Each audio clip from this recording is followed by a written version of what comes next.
My name is Jason. I work in a local clothing store.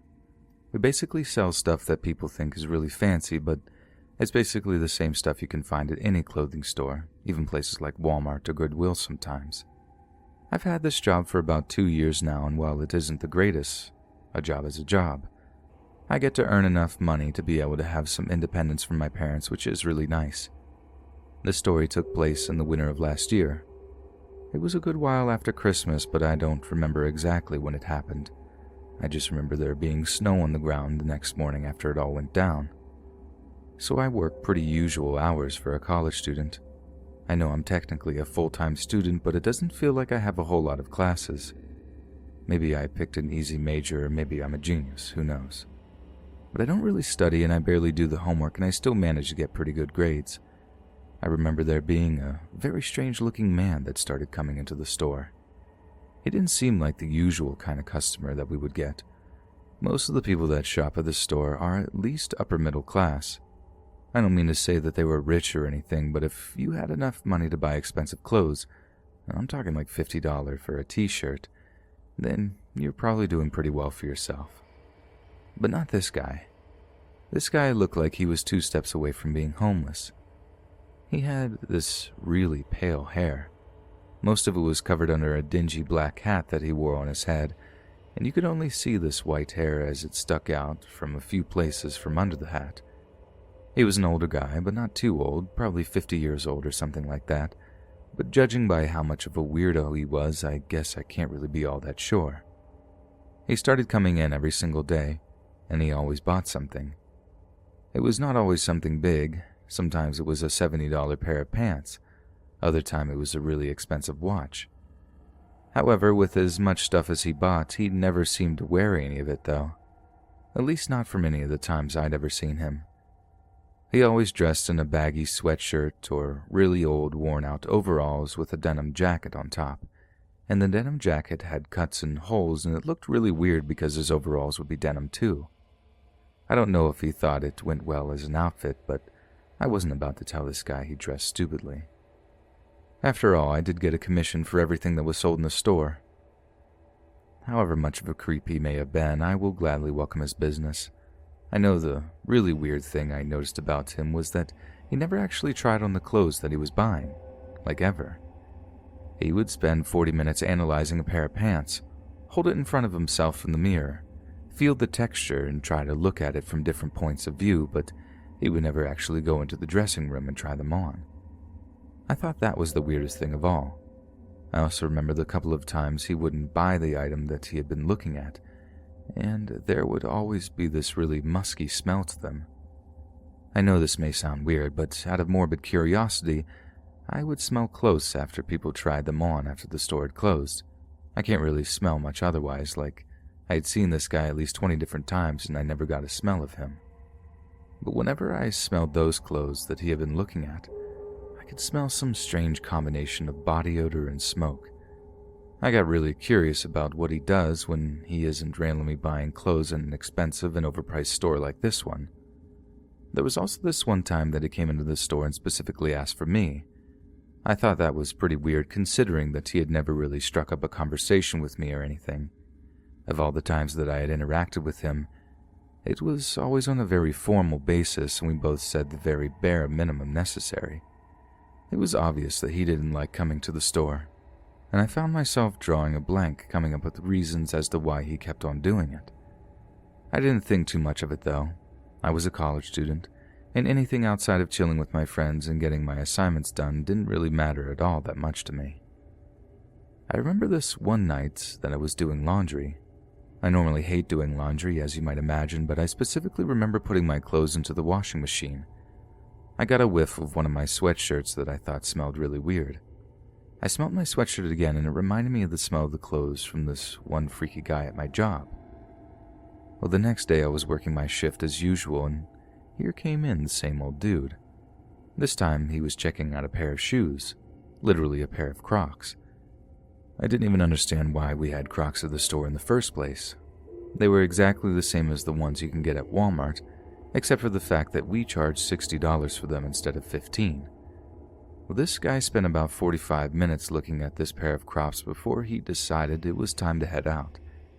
He came up to my register and took an unusually long period of time to pay for his Crocs. And it was while he was reaching for his wallet and paying that I remembered something. I totally forgot that I don't wear my sweatshirt at work. It's against the rules. You have to dress kind of nice, which normally meant a polo shirt or a decent dress shirt. Something you could throw a vest over and look like a halfway decently dressed representative of a fashion store. It got me on this whole train of thought that made me realize that my sweatshirt didn't smell that way because I was spending too much time with this weird guy. He must have somehow gotten a hold of my sweatshirt on his own accord. I remember my heart falling to the pit of my stomach when I made the realization. I felt myself turn red and started to sweat. However, freaked out as I became, he took no notice, just kept paying for his goofy pair of green Crocs. If you had ever smelled the smell, you would understand just how distinct it really was. I mean, there was nothing in the world like it. And the more I thought about it, the more I realized that there was a good possibility that this guy was creeping on me somehow, maybe even getting into my house. I quit my job that day on the spot. I didn't want to put myself in jeopardy for a goofy retail job, especially because that guy showed no sign of ever slowing down. He was there every single day I worked. A couple of weeks after the incident, I asked some of my former coworkers if he was still showing up on a regular basis. They told me they didn't remember exactly when, but he stopped coming in right around the time I stopped working there. This only made me more paranoid about the whole situation. I've developed a couple of possible theories as to what exactly was going on with this guy, but none of them really make any sense. I've tried telling a couple of my family members about it, but they all think I'm trolling them. To this day, I still haven't figured out exactly what happened, and I'm honestly kind of worried that I never will know what this creepy guy at the retail store was doing there every day, or why he stopped going after I quit.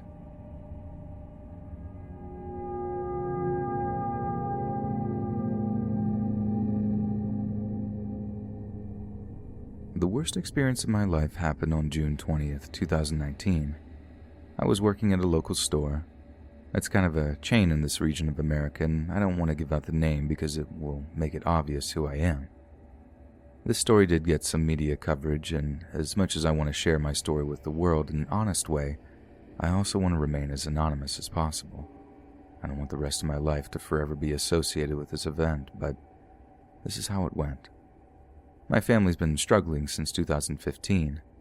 My grandma got cancer, and we did our best to put her through chemotherapy. It didn't work out, and she tragically passed away that year. For some kind of legal reason, the financial burden of my grandmother's chemotherapy fell on my father.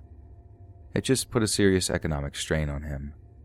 I mean, could you imagine someone wants you to pay over $100,000 for medical treatment that didn't even save your family member? I don't understand why the system does this to people, but I'll keep politics out of this. It didn't ruin our family, but it did mean that our middle-class lifestyle was now going to be extremely difficult to maintain. There was a lot less food in the house. We weren't able to go on vacation anymore, and making ends meet was generally a struggle. I remember my parents having a lot of fights over money, and I think it put a real strain on our relationship. Well, I was in high school at the time, and I did my best not to notice. It's tough being a high school girl and not being able to afford nice clothes or makeup, especially when you were not born naturally beautiful. I remember some of the wealthier popular girls making fun of me for dressing like a bag lady, but sometimes a sweatshirt was the only thing that I had without any holes. I was an only child, so thankfully I was the only person that had to suffer along with my parents. High school went by, and don't get me wrong, it wasn't pleasant, but I got through it.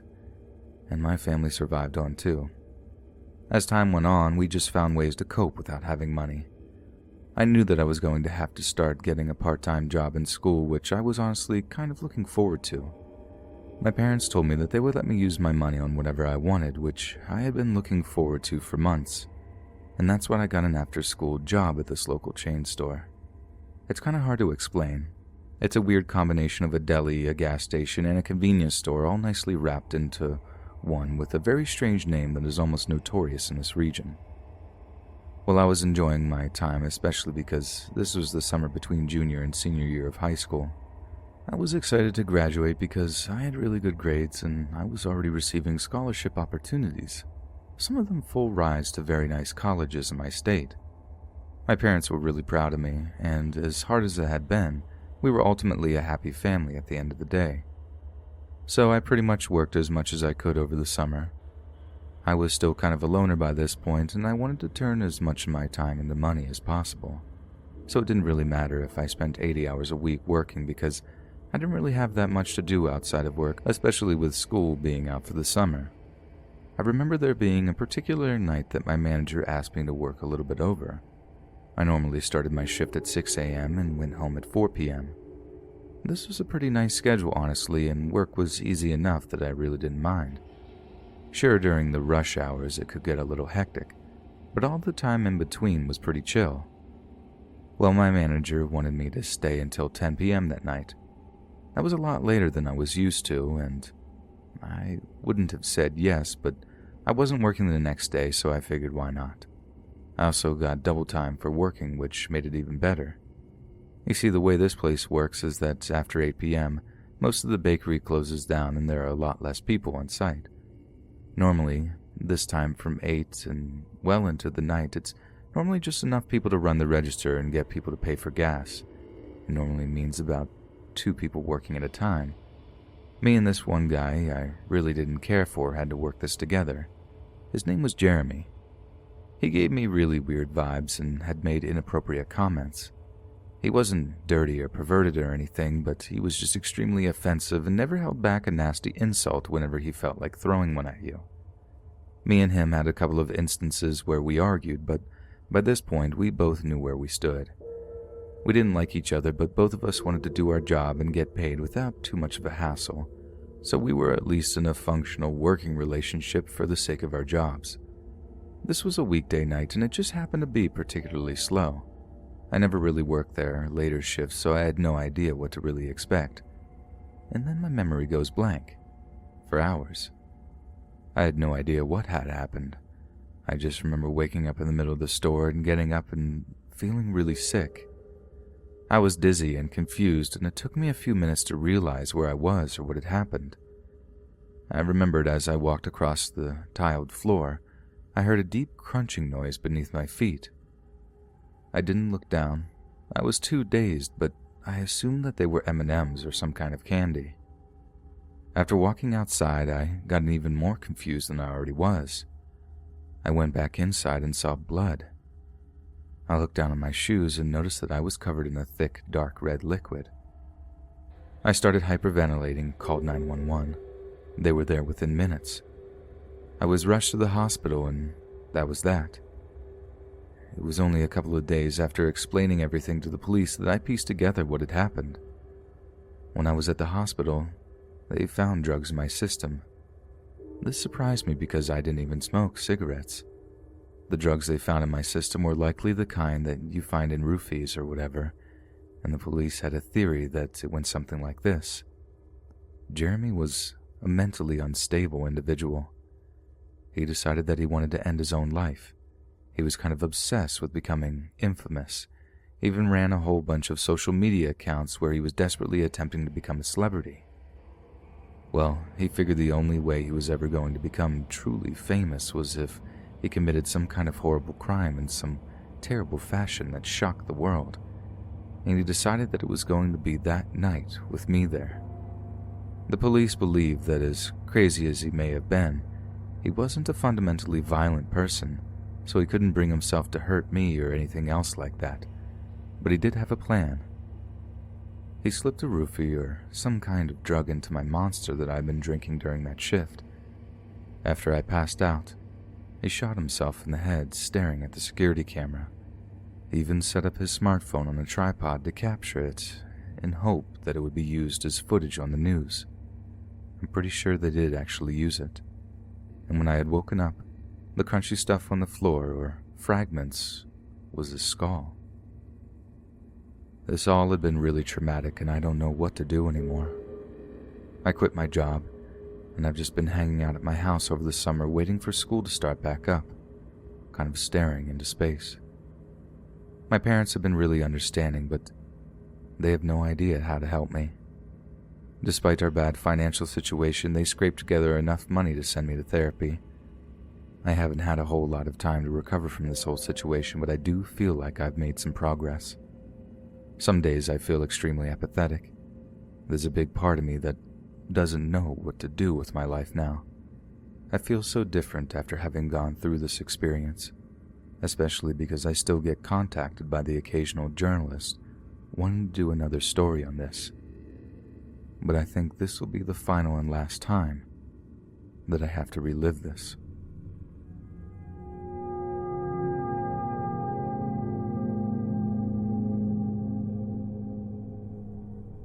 This is a somewhat horrifying but also hilarious story that happened to my best friend. Me and him were sports players together when we were younger and have always been close ever since. His name is Brian, and we were about 20 years old when the story happened. He had just gotten a job at GameStop. He was really excited about being able to get discounts on games and to even be able to play games a few days early in some cases with the new releases. Me and him both loved playing video games together, and it was probably a dream job in a lot of ways. Now, my friend Brian is a great guy, but he isn't the sharpest knife in the drawer, if you catch my drift. On the football field or the basketball field or even in Call of Duty, he's probably the best. But when it came to reading a book or passing the test, well, let's just say that he would be on the bench if he could for all that kind of stuff. Things started out one day when we both decided that we wanted to start playing horror games. I had watched a Let's Play of Resident Evil. I thought it would be a really fun idea. He wasn't a big fan of horror, but he was willing to play whatever games we could get, especially because he got such a nice employee discount at GameStop. We had spent one Friday night playing Resident Evil until 4 o'clock in the morning. I didn't even have anywhere to be the next day, and he wasn't working until 12, so we figured that there was no harm, no foul. Now, before I go any further, I would just like to say that your brain is like a sponge. You absorb information and stimuli and process it in various ways. Sometimes your brain can process information in a way that you might not expect it to do. Sometimes things can really stick with you. They can really play a role in your psyche, and I think Resident Evil did that for my friend Brian. So he worked that shift the next day, and when I talked to him that night when he got off of work, he started telling me that he thought someone had been murdered at GameStop. Again, not the sharpest knife in the drawer. I started asking him more about the details, and the only evidence that he found was some random pile of blood. It was located out of the store on the side of the building where most people usually don't go. He started telling me that he thought his manager had murdered someone. I jokingly told him that we shouldn't play Resident Evil anymore. We decided for a different game that night, and I didn't ask him to play Resident Evil again, and he never asked me to do so either. So whatever psychological change happened to my friend, it took place over the course of playing Resident Evil one time for a couple of hours. Weeks literally went by, and he was still talking about the pile of blood that he saw outside of GameStop. It would only happen on random occasions, according to him. I tried telling him that there must have been some kind of explanation for it. I mean, maybe someone was dumping sauce or something from the nearby stores. There was a pizza place in the same strip mall. He didn't buy it, though. He was thoroughly convinced that someone had been murdered and the murderer was draining out a small amount of blood and then putting it in this one spot outside of GameStop. He sounded really serious when he talked about it, and he never called the police or anything. He told me he asked his manager once about it, and his manager told him not to worry about it. It just didn't seem like that big of a deal. But I remember this one time we had been playing Call of Duty for about 3 hours one night. He started to talk about in detail and how much it freaked him out. He told me that he was having nightmares regularly and that he didn't like working at that GameStop anymore. I tried telling him that this wasn't a big situation and that he was just being wildly paranoid, but he wouldn't listen to me. It wasn't very long before he decided to quit that job at GameStop. It was really sad because he no longer got any of the perks of being an employee. This also meant that I didn't get any of the perks of being a friend of an employee, which also sucked. But Brian was very insistent that something was going on there. and he didn't want to end up getting murdered for knowing too much of some kind of criminal activity. A couple of days later, my curiosity got the better of me, and I just had to know where this pile of blood was coming from. It turned out that one of the other GameStop employees had been someone I went to high school with, and I messaged them on Facebook. I asked them about this mysterious pile of blood and everything, and then he told me this. The truck driver who occasionally delivers the games and merchandise to this GameStop had a truck that isn't the greatest. It isn't that large or anything, and it's the same one that always makes deliveries to the specific GameStop for some kind of logistical reason. The truck gets a certain amount of rust for some reason, and the truck driver cleans the truck off in this one particular spot every time he delivers there. When I found that out, I laughed uncontrollably for about 1 hour. Brian literally found a pile of rust and thought it was blood. As much as I love that guy like a brother and respect him as a person, things like this are why I have such a hard time taking him seriously. I only just messaged this guy on Facebook a day ago, and I haven't spoken to Brian since. He works at a restaurant now, and it's been really busy there. I'm not sure if I should even tell him, though. A part of me really wants to tell him and make fun of him, but I don't want to hurt his feelings too bad. I might low-key send him a link to a video about rust and see if he connects the dots. And that's the story about my friend Brian, who isn't the sharpest knife in the drawer, and how he was convinced that people were being murdered and their blood was being dumped outside of GameStop, but was actually just a pile of rust.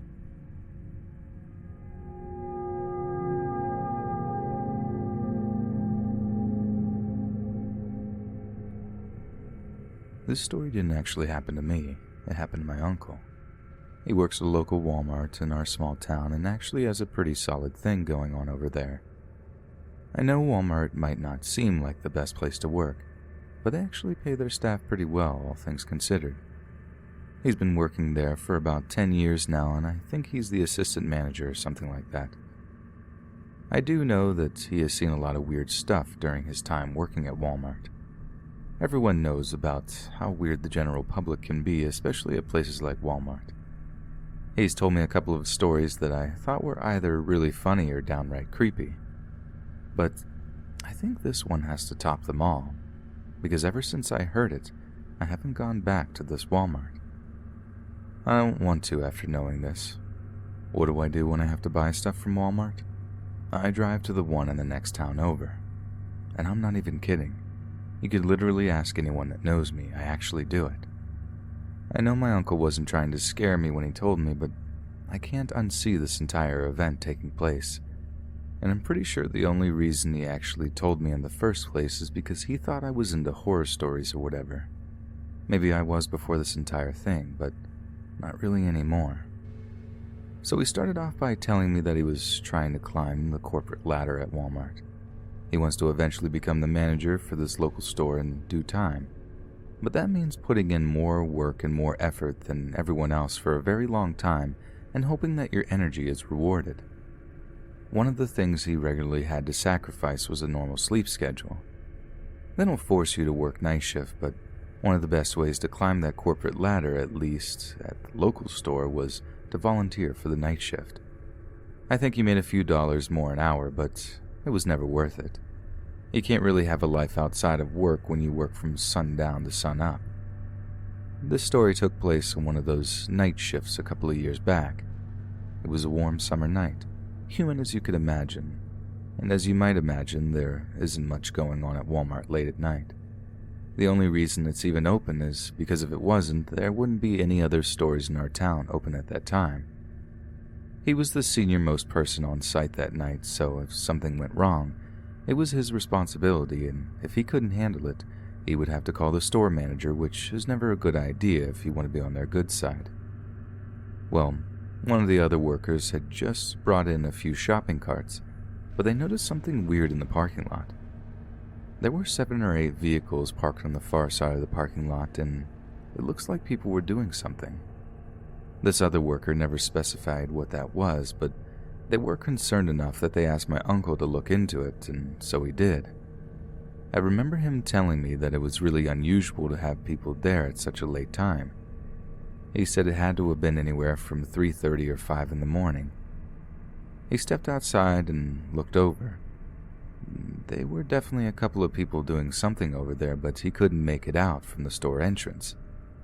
He started walking toward the crowd of people, and all of a sudden, they all started their cars at the same time. It was like they were waiting for someone to come out and confront them or something. Now, he was out in the middle of this parking lot, and all of those cars started driving toward him. And it wasn't like a casual drive either. He said they must have floored it, going straight for him. At least a few cars, too, so he couldn't jump anywhere. He said that he braced himself for impact and closed his eyes. A few seconds went by before he noticed that the cars had stopped on a dime in front of him. He had no idea what to do at that point. He was just standing there, looking into the dark-tinted windows of these mysterious cars in the Walmart parking lot being driven by who the heck knows who. He said that it was at this point that one of them rolled down the window and threw something at him.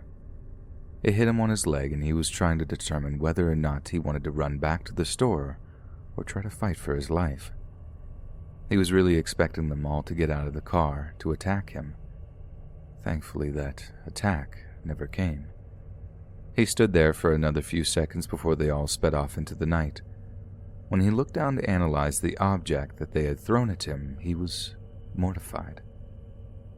It was actually a decapitated head.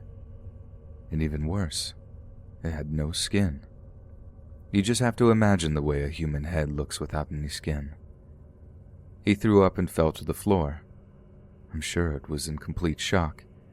He picked up his Walmart radio and screamed for help, and it wasn't very long before he ran back into the store and phoned the police.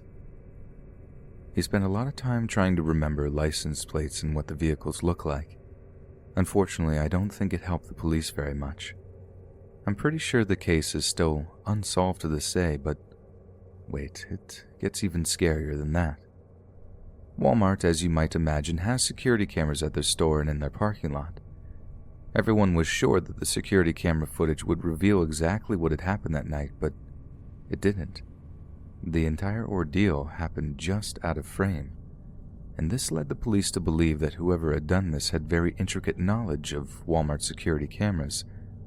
Of course, the implication there is that whoever had done this was someone who works or had previously worked at this local Walmart. And it's not like everyone uses the security cameras all the time, so that narrows down the number of potential suspects even further. But it never turned up anything meaningful. The severed head was the weirdest part, apparently. It was male, but its teeth were removed, and I heard DNA analysis with further forensics was unable to pull up any identity from around here or any missing person reports. Last I heard is that they were working with authorities across the border to cross-reference any information. Apparently every single person had a solid alibi with proof, and what makes the entire situation even weirder is the fact that it just seems like such a random crime to commit.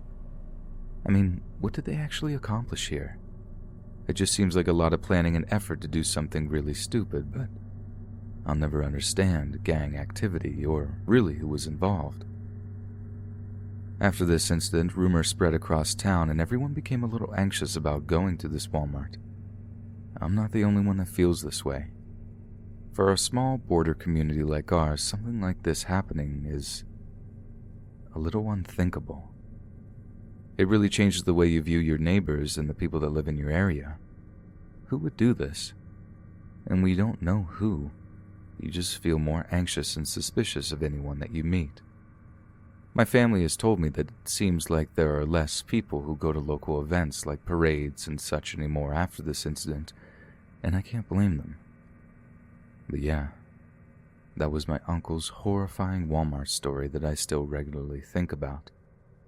The reason I don't ever go to our local Walmart, and probably never will, ever again.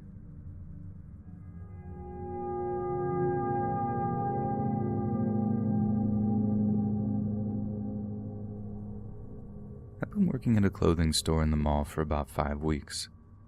I was your typical high school graduate who wasn't sure if they wanted to go to college or not. I was just kind of working because I didn't really have anything else to do. A little background on me. I'm a pretty large guy. I'm 6 feet tall and I'm not some kind of gym freak, but I do consider myself more fit than most. I probably work out 3 or 4 times a week, and this has honestly been really cool, kind of being seen as the tough guy, I suppose. The day this happened, there were a lot more people than usual. I remember there being customers everywhere, and it just felt like there was no ending the day. I remember me and my coworkers rushing around and having this feeling of, wow, we don't have enough staff for this. It eventually slowed down as the day came to an end, and it was always nice because you kind of get a cool down. That is, if you work the entire day like I do. This happened during that slow. When it was somewhere between the late afternoon and night, probably had to have been about 6 or 7, the sun was still out, seeing as it was still summertime. A man, who was even taller than I was, walked into the store, and from the second he stepped foot on the premises, I knew that he had bad intentions. His body language was sending out a lot of freaky signals, and I started getting ready for some kind of confrontation. As much as I hated these kind of things, I knew that everyone was going to look at me to save the day, considering most of my other coworkers were female, and the only other guy was kind of small. The ominous man that had walked into the store was wearing a black sweatshirt and a dark pair of jeans. I at least remember that much. He walked over one of the clothing racks and literally threw it to the floor. Everyone in the store turned and looked at him, and he just kind of stood there for a second. I yelled and started walking over to him, and I saw him reach into his pocket. I'm not sure what kind of pistol he pulled out. I just remember him firing at me multiple times. I looked out and was only hit once in the arm, at least at first. I managed to get behind the register area to take cover. For some reason, he believed that he could fire through the counter, and so he tried, but the bullets started ricocheting. A couple of them hit some of the other coworkers, and they were all desperately trying to find cover, and one of them even ran away from the scene entirely. I knew this was going to be a bad situation because I remember having a conversation with one of the mall cops one time. They weren't allowed to carry guns, so if someone managed to get a gun inside of the mall and started opening fire, we were all going to have to wait for the actual police to show up. I knew the next 15 to 30 minutes was going to determine if I lived or not. I stayed behind the counter for as long as I could, but I heard him coming towards me, my heart pounding in my chest faster than I'd ever felt it before. I was mortified, terrified that I was about to die. And for no good reason at that. Some random guy with a gun decides to shoot up a clothing store in a mall. A few minutes have gone by and he hadn't fired another bullet. I wasn't sure if he had been reloading or if he ran out of bullets or maybe he was saving a few. I had no idea how many he had in a clip. I just remember the sound of footsteps running towards my direction. I knew he was coming my way and I wasn't sure what I was even capable of doing at that point. My fight or flight response kicked in, and I figured the best chance I had was waiting for him to get on this other side of the counter where he could see me, and then I was going to have to tackle him. I knew that wasn't the best option, but I'm not sure what the other options I had. For some reason, he jumped over the counter. He landed right next to me, and this was perfect for me. He was close enough that we could get into a scuffle now, and maybe I had a chance of surviving this. I remember grabbing his leg and bringing him to the floor. He kicked me in the head, and man, that hurt. Almost knocked me out altogether, but I managed to keep going, probably only because of the adrenaline my body was releasing. Once I got him onto the floor, I saw that he had dropped his gun. Considering the fact that he hadn't fired, I figured that he had been out of ammo and too hyped up to reload in the middle of a shooting. We fought on the floor for a good few minutes before someone else decided to join. I don't know why no one else joined sooner. I really could have used the help. It was just me and this deranged psychotic killer fighting on the floor of this mall for a good while. He wasn't the strongest guy in the world, but I was also fighting with a bullet wound in my arm, so he had an extreme advantage over me. He probably would have killed me with his bare hands had someone else not joined in and helped me. We managed to knock him unconscious, get the gun further away from him, and waited for the police to arrive. I remember this little experience being the talk of the area for many, many weeks. There were quite a few newspaper articles written about it all. I even got interviewed in one of them, and a journalist even called me a hero. And to be honest, nothing made me happier or more sadder in the world to read those words. It was just such a traumatic event. The guy was arrested, prosecuted, and I'm pretty sure he got life in prison. People started treating me like a real hero after this. In all honesty, I kind of felt like one. Sometimes I wonder what would have happened if I had not been there to take that guy on. There was no way any of my coworkers would have been able to fight with this guy, and if he had complete control of the situation, he could have taken a hostage or done something much worse. The bullet was removed from my arm, and unfortunately it did shatter a part of my humerus. I'm still recovering from that. But ever since this experience, I haven't viewed my physical strength as something that makes me cool or better than anyone. I view it as a way that I can protect people. I think this may have been the experience I needed because I think I might want to become a police officer after all this is said and done.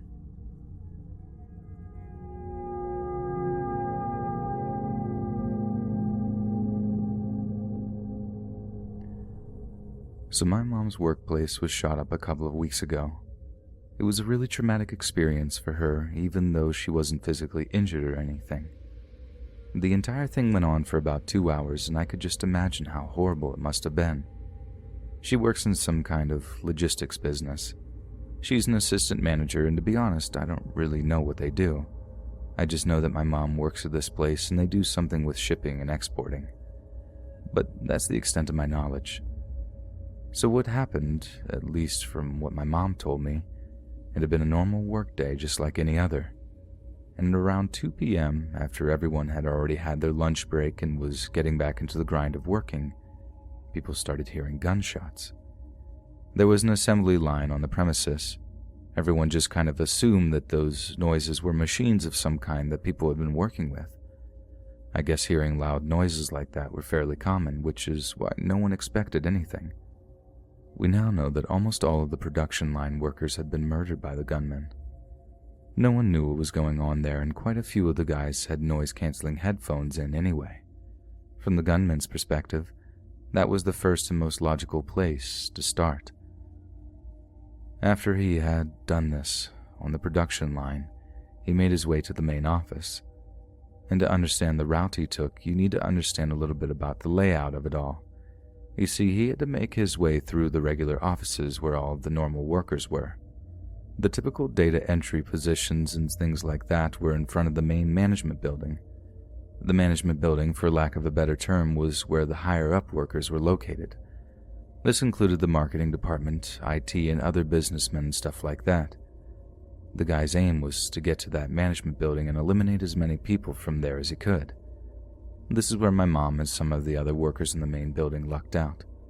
Someone had just happened to be walking inside of the regular building out front, and they'd been taken hostage. He used this hostage to make his way out into the management building and didn't harm anyone as he passed through. Everyone got really stressed out, I'm sure, but he didn't hurt any of them. He just warned that if he heard any alarms going off, that he was going to murder that person. It was made worse by the fact that it was a younger woman, and most of the office knew that she was pregnant. It wasn't obvious that she was, but my mom and other coworkers had spoken to her, and she had taken the test and had been confirmed pregnant. Everyone complied with his orders and let him get through pretty easily. When he got inside of the management building, he had everyone organized into one small office. There were maybe 30 people in the management building. After about 15 minutes, the pregnant girl was released, and she was seen crying and running away from the building. What followed was a horrible massacre where he literally killed every single person in the higher management of the company. There were only 2 employees in higher management that happened to be out sick that day. All of the rest of them had their life ended in that moment. Someone had managed to call the police, and they arrived shortly after the incident. I guess the gunman had shot himself after he killed everyone in the management building. I guess in his mind the mission was accomplished. Now this happened a good little while ago, and the reason I'm only writing it now is because we recently found out the backstory as to why this guy did what he did. And the story goes like this. He had been working on the production line a couple of months back. Working on the line is tough, and as you might imagine, there's kind of a rough and gruff kind of people that work on that line. so I guess this guy was deemed too much of a pansy or something like that. They started bullying him, giving him a hard time every day. I guess that's what you call it. It sounds weird to say that about adults, but I don't know what the other word you would even use. He didn't handle the bullying very well, and as time went on, the other guys on the production line started messing with his work. Like they would mess with the work that he had finished. A lot of the guys claimed that it started out as good fun, but it just got out of hand. Well, I guess they went so far that this guy eventually got written up. And not just once, but quite a few times. He got written up enough that he was eventually fired, and it wasn't for any good reason either. From all accounts, he was an otherwise functional and productive worker who did his job and did it well. He just couldn't take a joke from some of the other guys on the line. Well, I guess he had a family to take care of. He had a newborn baby at home, and he had just been married to his wife for about 2 years. He had a hard time keeping a job, and this was supposed to be his stable job. When he was fired, he tried explaining the situation to his wife, but she didn't believe him. I guess it was enough that she decided to leave him and take the baby with her. She moved across the country and moved back with her parents and even got a restraining order on the guy in the following weeks. He blamed his coworkers for making his life what it was, and in management for not believing him that he was doing his job right, and especially for firing him. It was honestly a really sad situation, and on some level, I kind of get why he did what he did. This guy literally lost his baby, his wife, and his entire life because some guys on the production line took a practical joke a little bit too far. The worst part is that my mom had actually spoken to him a few times while he had worked there. She said he was the nicest guy from the production line because he didn't curse or talk down to women. I know that she didn't know him well, but the fact that this guy was at least a halfway polite person in normal situations makes me even more sad about the entire situation as a whole. As you might imagine, the company is shutting down this location. They haven't been able to find enough people to replace all the management positions that they tragically lost that day. And it makes sense. Even if you could find qualified people to go there, who wants to go and work in the location that literally just got shot up by an insane gunman? Since this whole experience, my mom has started working in a library. She said that she hopes that it will be a more stable work environment and hopes to never live through a traumatic event like that ever again.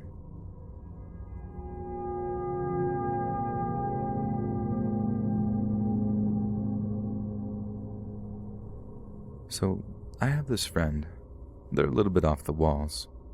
One of those conspiracy theorists, very much into the paranormal types of people. I'm talking about the kind of person that watches the X-Files and thinks it's probably true. Of course, she dresses up like she's just playing around and doesn't actually believe in it wholeheartedly, but I'm smart enough to know that she uses humor as a way to distance herself from what she actually believes. I think some of the crazy stuff that she says she actually thinks. No, this isn't to disparage her or anything like that. She's an otherwise really nice person, and she only starts talking about this kind of stuff once you get her going.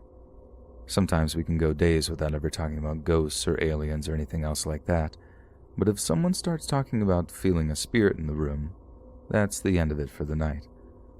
I just wanted to give you that background because I feel it's very pertinent to the story. Well, this particular friend happens to work at Walmart. There have been a lot of recent changes lately, and what happened is that she got stuck on the night shift. I'm sure you can imagine how this went. He put someone that's into paranormal stuff on night shift, and the next thing you know, they have 1,000,001 different stories about ghosts and monsters and everything else. That's kind of how it went for the first few weeks. Every time I hung out with her, she would talk about how horrible it was to be working on night shift, and then she would start talking about all of the monsters and creatures that she would see out of the corner of her eye. I just remember thinking to myself multiple times if she actually believes that she sees stuff while she's at work. Well, as time went on, she became much more mild with the stories. I guess she had gotten used to working the night shift at Walmart. And then I remember there being one party that we went to. It was me, her, and a bunch of other people from our friend group. It wasn't one of those crazy alcohol-filled adventures as you see in movies or anything like that. It was much more of a bunch of friends getting together and hanging out. I mean, we're all adults and everything, The person whose house we're hanging out at owned the home, but I don't know what else we could have called it other than a party. Anyway, my one perceptive friend had a little bit too much to drink this night, and she started going on about her job like usual. And then all of a sudden, things took a turn for the worse. She started talking about seeing a dead person walking around the store. I remember her talking about the exact details of how he died. She claimed that he had shot himself in the heart, and she saw him walking around Walmart late at night when no one else was around. Some of our other friends were less hesitant to call her out on this nonsense, and she started getting really offended. She left that night after, and in retrospect, I probably should have stopped her from driving home considering that she was extremely intoxicated. If I'm going to be honest with you, that didn't even cross my mind until the next morning. This guy that ended his life by shooting himself in the heart became the only thing she ever talked about when it came to the ghosts and whatnot of her night shift job at Walmart. I found it really strange. It was one of the less believable stories that she would tell us about. I mean, she would always talk about there being a pack of wolves in the forest on the other side of the Walmart parking lot, but it just didn't have the same glamour that that story about the guy did. The thought of there being some zombie walking around Walmart at night that only she could see seemed ridiculous as it sounds, and I just kind of chalked it up to her own mental problems for it all. Well, a couple of months went by. She was still on this, guy shooting himself in the heart guy kick, even after all this time. I decided to do some research on this specific Walmart to prove her that no one had ever died or near the premises, especially in that way. I remember getting my laptop out one night and Googling this local Walmart's address. I'm going to spare any identifying details for obvious reasons. I read about every single death that had occurred on this premise since the place was built in the 1980s. I read about one guy who accidentally died of a stroke in '85. I read about there being a terrible accident with a forklift about 7 years ago. And I didn't see anything about some guy shooting himself in the heart or anything of that nature. I was just about to be done with my research, and I was in that post-research phase where I just kind of was reading about random information aimlessly. And that's when I came across the news archives that I couldn't believe. It had been written during this time that the Walmart was being built, and the story went like this. One of the crew members who was responsible for building the Walmart had some serious problems. His only son died at 10 years old, and I guess this guy never really recovered after that. He had taken his own life after working the graveyard shift one night. The article talked about him being the only person that was willing to work all the way to 12 a.m. and sometimes later, as this was apparently before 24-hour Walmarts. He had a shotgun in his truck, and then he ended his own life right in the forest nearby. And here's the crazy part. He shot himself in the chest exactly the way my friend had described. I hadn't told my friend about this. I know I would never hear the end of it, but I just find it so strange that her weird, goofy little interest in the paranormal somehow uncovered something like this. Now every time she talks about ghosts or the paranormal, I make sure to start listening for something that might be true. And don't get me wrong, I try to filter out the obvious hoopla, but now that I've seen her get something unbelievably right once, I'm just waiting for her to do it again. Hey friends, thanks for listening. Be sure to subscribe and click that notification bell to be alerted of all future narrations. If you got a story, be sure to submit them to my subreddit, r/Let'sReadOfficial, and give and receive feedback from the community, and maybe even hear your story featured on the next video. And join my Discord to interact with me and other listeners directly. And if you want to support me even more, grab early access to all future narrations for just $1 a month on Patreon, and maybe even pick up some Let's Read merch on Spreadshirt. And check out the Let's Read podcast, where you can hear all these stories in long compilation form and save huge on data, located anywhere you listen to podcasts. Links in the bio. Thanks so much, friends, and I'll see you again soon.